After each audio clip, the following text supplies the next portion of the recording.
आम आदमी पार्टी के वरिष्ठ नेता और दिल्ली संयोजक गोपाल राय हमारे साथ बातचीत के लिए मौजूद हैं। गोपाल जी, संजय सिंह की जो जो बेल मिला है उसके बाद से अब ये पूछा जा रहा है कि आखिर अब संजय सिंह का रोल कितना बड़ा हो जाएगा पार्टी में, क्योंकि चुनाव का समय है और आप लगातार कह रहे थे कि फर्स्ट लाइन की लीडरशिप जेल में चली गई है, उसमें से एक नेता बाहर आया है।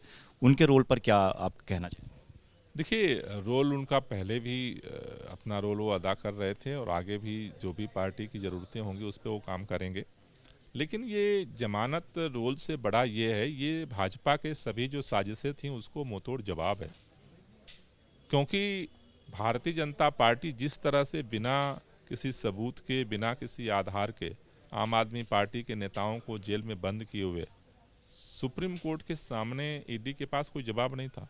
6 महीने बेवजह आपने एक सांसद को आपने जेल के अंदर बंद करके रखा, आपके पास कोई सबूत नहीं है।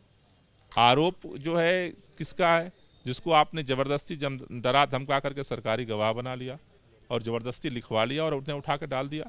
उसी तरह जैसे संजय सिंह का केस है, उसी तरह से अरविंद केजरीवाल को ही केवल जो है सरकारी गवाहों के बयान के आधार पर आपने उठा लिया, चुने हुए मुख्यमंत्री को उठा के जेल में डाल दिया।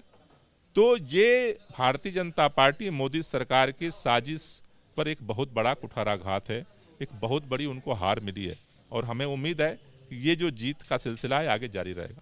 आम आदमी पार्टी चूंकि कई राज्यों में चुनाव लड़ रही है, दिल्ली में भी गठबंधन में चुनाव लड़ रही है, संजय सिंह का बाहर आना, आम आदमी पार्टी क्या इसको मैसेज को क्रिएट करने की कोशिश करेगी कि जो पूरा शराब नीति को मामला बनाया गया, जिसमें आपके नेताओं को जेल में डाला गया, जिसमें से अब एक नेता बाहर आ गया है, तो स्टार कैंपेनर के तौर पर संजय सिंह नजर आएंगे और ये बताते हुए नजर आएंगे कि जो पूरा केस बनाया गया फर्जी केस था? देखिए, पूरी पार्टी लड़ेगी और पूरी पार्टी लड़ रही है।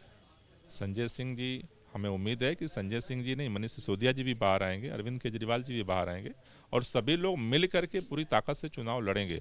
क्योंकि ये सारा केस ही फर्जीवाड़े पर आधारित है, सरकारी गवाहों के बयान के ऊपर आधारित है। और सरकारी गवाहों की हालत क्या है? एक शरद रेड्डी जिनसे 60 करोड़ भाजपा ने लिया और जमानत दे दिया, सरकारी गवाह बना लिया। दूसरा राघव मुक्ता, जिसको जो है सरकारी गवाह बनाया, इंडिया कैंडिडेट बना दिया। तो ये तो सारा फर्जी बाड़े और फर्जी आरोपों के आधार पर जो है पूरा केस खड़ा किया गया है। लेकिन मुझे लगता है कि 31 मार्च की रैली ने भाजपा के ऊपर काफ़ी दबाव बनाया है। देश के लोगों के दिलों में अब इस बात के लिए हर जगह चर्चा है कि मोदी सरकार तानाशाही के सारे अत्याचारों को, सारे जो उसके कदम है उसको पार कर रही है। अब ये गलत हो रहा है और मुझे लगता है कि आज संजय सिंह की जो रिहाई है उस दिशा में एक बड़ी जीत है। 7 मार्च को अपने बड़े उपवास का कार्यक्रम रखा है केजरीवाल की गिरफ्तारी के खिलाफ। जंतर मंतर पे भी लोग जोड़ेंगे आपने कहा है, क्या इंडिया ब्लॉक के लीडर भी उसमें बुलाए जाएंगे? किस तरीके से ये होगा? सुनीता केजरीवाल भी होंगी, क्या रहे? देखिए, पूरा देश अरविंद केजरीवाल जी की गिरफ्तारी का विरोध कर रहा है। इवन सभी पार्टियों के अंदर, सभी बीजेपी के अंदर भी लोग कह रहे हैं कि यार ये तो ज्यादती हो रही है। ये चुने हुए मुख्यमंत्री को इस तरह से मतलब बिना किसी कोर्ट की सजा के उठा के जेल में डालना ठीक नहीं है। तो 31 मार्च की रैली के बाद अब इस तानाशाही के खिलाफ, अरविंद केजरीवाल की गिरफ्तारी के खिलाफ लड़ाई को और व्यापक पार्टी बना रही है और इसके लिए 7 अप्रैल से सामूहिक उपवास जो है 7 को शुरू करने का निर्णय लिया है। इसके लिए कोई किसी पार्टी का हो, किसी संगठन का हो, अगर वो ये मानता है कि अरविंद केजरीवाल जी की गिरफ्तारी ज्यादती है, अगर वो तानाशाही के खिलाफ है, लोकतंत्र के लिए लड़ना चाहता है, उससे अपील है कि आप अपने गांव में, अपने घर पे, अपने मोहल्ले में, अपने तहसील में, ज़िले में, प्रदेश मुख्यालय में, कहीं भी आप सामूहिक उपवास करके आप प्रार्थना करें कि अरविंद केजरीवाल को शक्ति मिले इस लड़ाई को लड़ने का। दिल्ली के अंदर सभी लोग जंतर मंतर पे 7 जो अप्रैल को 11 बजे सामूहिक उपवास शुरू करेंगे, जिसमें सभी मंत्री, सभी सांसद, विधायक, पार्षद सभी शामिल होंगे, सभी पदाधिकारी शामिल होंगे।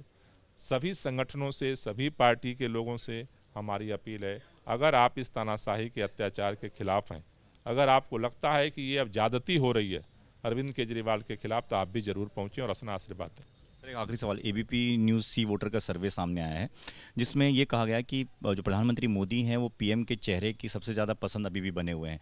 इसके पीछे आपको वजह क्या लगती है? क्या विपक्ष जो है एक चेहरा नहीं अभी तक तलाश पाया है कि कौन पीएम का चेहरा होगा? कन्फ्यूजन है इंडिया गठबंधन के दलों में, क्या वजह लगती है? देखिए, सर्वे का फैक्ट क्या है, सैंपल क्या है, वो तो सी वोटर को पता होगा। लेकिन अरविंद केजरीवाल की गिरफ्तारी के बाद पॉपुलर तो रावण भी था, लेकिन उसकी जो गतिविधियां थीं, उसका जो अत्याचार था, वो धीरे धीरे लोग नापसंद करने लगे। अरविंद केजरीवाल की गिरफ्तारी ने इस देश में एक नया टर्निंग पॉइंट क्रिएट किया है, और उसका छोटा सा अगर प्रमाण, छोटी सी झलक रामलीला मैदान में दिखा। पूरे दिल्ली के अंदर, देश के अंदर आज एक ही बात की चर्चा हो रही है कि मोदी जी को शक्ति जनता ने दी, लेकिन वो इतने अहंकार में आप आ गए हैं कि वो एक चुने हुए मुख्यमंत्री को बिना किसी सबूत के, बिना किसी प्रमाण के, जैसे संजय सिंह जी को 6 महीने डाल दिया उठा करके जेल में, आज तो सच सामने आ गया सबके, वैसे मुख्यमंत्री को उठा के आपने डाल दिया जेल के अंदर। ये लोगों को बर्दाश्त नहीं हो रहा है। और हमने देखा है कि देश में बहुत बड़े बड़े महाबली, बहुत बड़े शक्तिशाली लोग पैदा हुए, लोगों ने आशीर्वाद दिया तभी उनकी शक्ति बढ़ी, लेकिन जब वो अत्याचार पे उतारू होते हैं तो फिर भारत की जनता बर्दाश्त नहीं करती है। अरविंद केजरीवाल की गिरफ्तारी ने नरेंद्र मोदी जी के व्यक्तित्व में निश्चित रूप से एक नया धब्बा लगाया है, जिसकी चर्चा आज पूरे देश में हो रही है। बातचीत के लिए तो गोपाल राय सीधे तौर पर ये कह रहे थे कि 7 मार्च को बड़ा उपवास का कार्यक्रम है केजरीवाल की गिरफ्तारी के खिलाफ, जिसमें मंत्री, कार्यकर्ता, विधायक मौजूद होंगे और इंडिया ब्लॉक के नेताओं को भी बोला जाएगा कि ये ओपन मंच है जिसमें कोई भी पहुंच सकता है। कैमरामैन राजेंद्र सिंह के साथ दीपक सिंह रावत, एबीपी न्यूज़, दिल्ली।